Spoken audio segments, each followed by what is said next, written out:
Umidinig ang radyo sapagkat ito daw ay nakasisira ng ulo.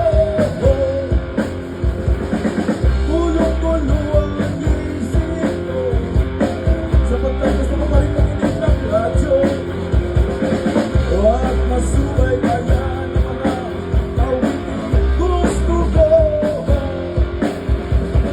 Kakanta na lang kami sa isang tabi, kakanta na lang kami sa isang tabi, kakanta na lang kami sa isang tabi.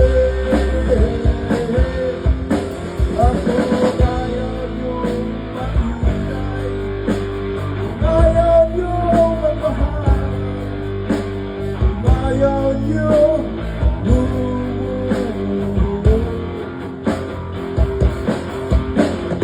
ayaw niyo pa rin, ayaw ninyo, ayaw niyo marinig, ayaw niyo makinig, ayaw niyo marinig ito.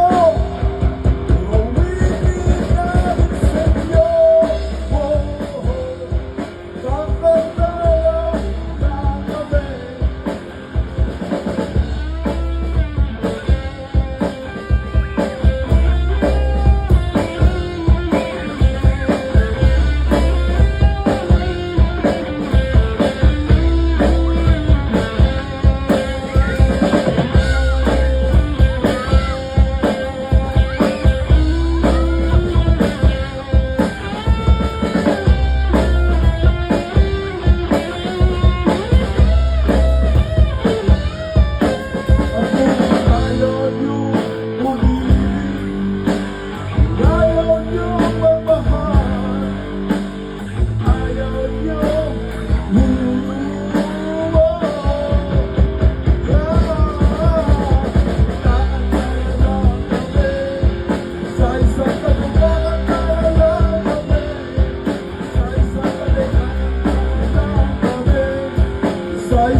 Salamat dahil kauban ako sa work kang Ma'am Kihal.